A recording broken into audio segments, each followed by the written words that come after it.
కుంభరాశుల course పూర్తి చేస్తే చాలు 100% ప్లేస్మెంట్ సపోర్ట్ తో సాఫ్ట్వేర్ జాబ్ మీ సొంతం. వెంటనే కోడ్ జ్ఞాన్ డెస్టినేషన్ ని సంప్రదించండి. నమస్కారం గురుగారు. నమస్తే అమ్మా. సింహరాశి వారికి అలాగే కన్యా రాశి వారికి ఫిబ్రవరి మాసంలో ఏ విధంగా ఉండబోతుంది? విద్యాపరంగా, ఆరోగ్యపరంగా, విదేశీ పరంగా, సంతాన పరంగా వారు ఎలాంటి పరిష్కారాలు చేసుకోవాల్సిన అవసరం ఉందంటారు గురుగారు? శ్రీ గురుభ్యో నమః.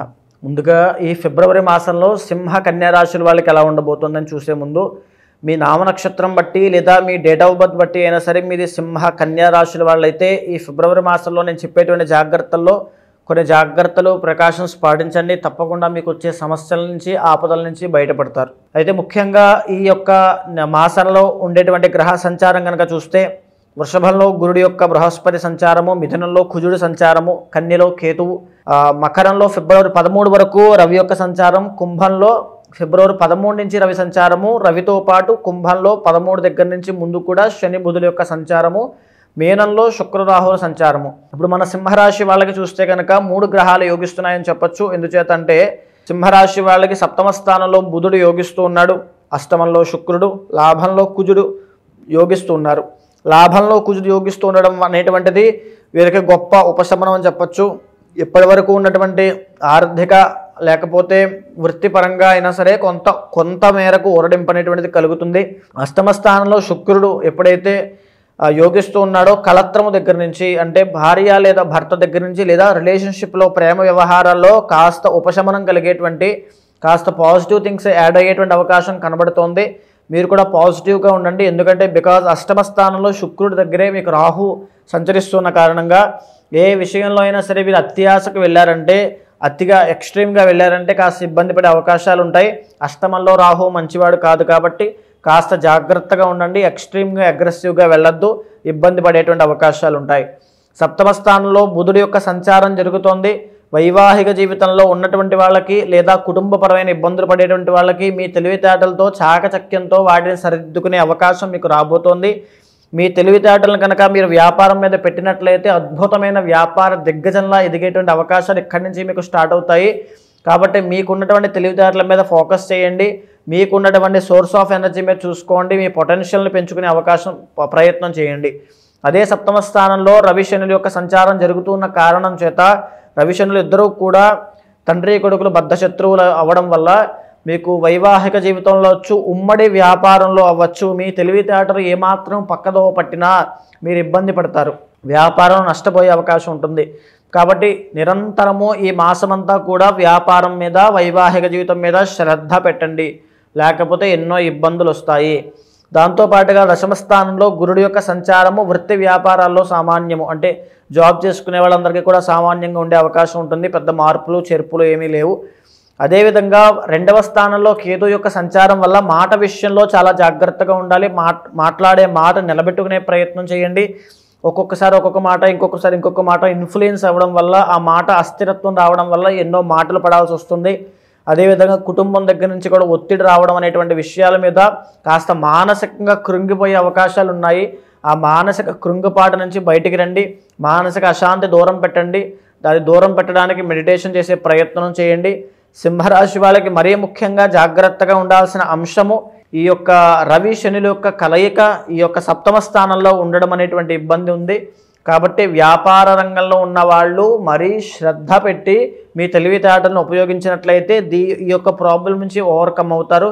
లేకపోతే ఈ మాసంలో వచ్చే ప్రాబ్లం వల్ల ఖచ్చితంగా లాంగ్ లాస్టింగ్గా ఇబ్బంది అనేటువంటిది కనబడుతుంది.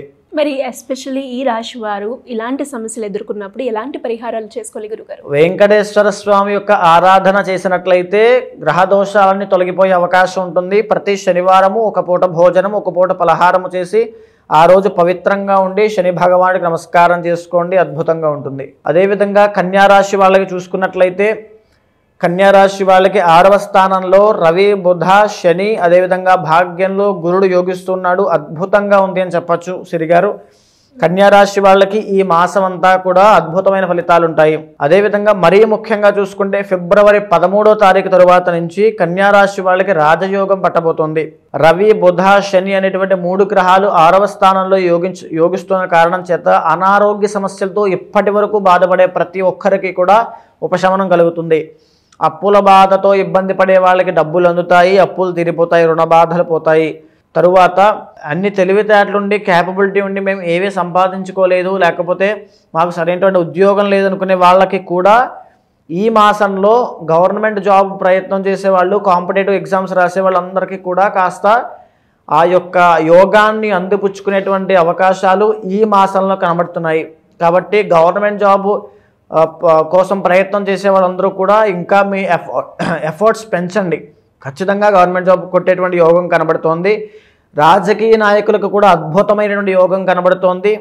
అదేవిధంగా భాగ్యస్థానంలో గురుడు కాబట్టి వడ్డీ వ్యాపారం చేసే వాళ్ళకి లేదా ఇండిపెండెంట్గా ఏదో ఒక వ్యాపారం చేసుకుని బ్రతికే వాళ్ళందరికీ కూడా అద్భుతమైన యోగము, పితృ ఆస్తి రావడం వల్ల అద్భుతంగా అనుభవించేటువంటి యోగం కనబడుతోంది. శుభకార్యాలు చేసుకునే ప్రయత్నం చేస్తారు, శుభకార్యాలు జరిగినా జరుగుతాయి. అదేవిధంగా సరదాగా ఈ మాసం అంతా కూడా ఎంతో సరదాగా గడిపేటువంటి సూచనలు కనబడుతున్నాయి.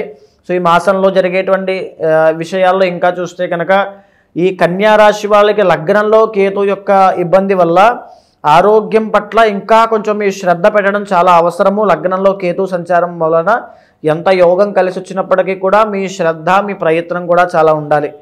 అదేవిధంగా కన్యా రాశి వాళ్ళకి 10వ స్థానంలో కుజుడి యొక్క సంచారం వల్ల చేసేటువంటి వృత్తి వ్యాపారాల్లో ఇంకా కొంచెం శ్రద్ధ పెట్టండి. మీకు శత్రువులు పెరిగేటువంటి అవకాశం ఉంటుంది. అదేవిధంగా ఆ శత్రువులను జయించేటువంటి, శత్రు పలాయనం జరిగేటువంటి ఆ ప్రణాళికలు వేసుకోండి. మీకు బుధుడు కూడా యోగిస్తున్నాడు కాబట్టి మీ తెలివితేటలతో ఖచ్చితంగా వాటిని ఓవర్కమ్ చేస్తారు. ఈ కన్యా రాశి వాళ్ళకి ఓవరాల్గా ఈ ఫిబ్రవరి మాసంలో సానుకూలమైనటువంటి ఫలితాలు ఉంటాయి. మేజర్గా జరిగేటువంటి ఇబ్బందులు ఏమీ కనబడట్లేదు. సామాన్యంగా అంతా పాజిటివ్గానే ఉందమ్మా. ఎలాంటి పరిహారాలు చేసుకోవాలి అంటారు గురుగారు? ఈ యొక్క కన్యా రాశి వాళ్ళు ఇష్టదేవతారాధన అంటే వారికి ఇష్టమైనటువంటి దేవతని ప్రతినిత్యము బ్రహ్మ ముహూర్తంలో ఆరాధన చేస్తే వీళ్ళకి పట్టినటువంటి యోగం రెట్టింపు అయ్యేటువంటి అవకాశం ఉంటుంది. జాతకరీత్యా ఎలాంటి సమస్యలు ఎదుర్కొన్నా సమస్యలను పరిష్కరించుకోవడానికి మిమ్మల్ని అప్రోచ్ అవ్వాలి, జాతకం చూపించుకోవాలి అనుకునే వాళ్ళు మిమ్మల్ని ఏ రకంగా అప్రోచ్ అయ్యే ఛాన్స్ ఉందంటారు గురుగారు? తప్పకుండా అండి. ఎందుచేత అండి, ఇప్పుడు దాకా మనం మాట్లాడుకున్నది, మీరు విన్నది ఇవన్నీ కూడా గోచారపరంగా, జ్యోతిష్శాస్త్రపరంగా అంచనా వేసినటువంటివి.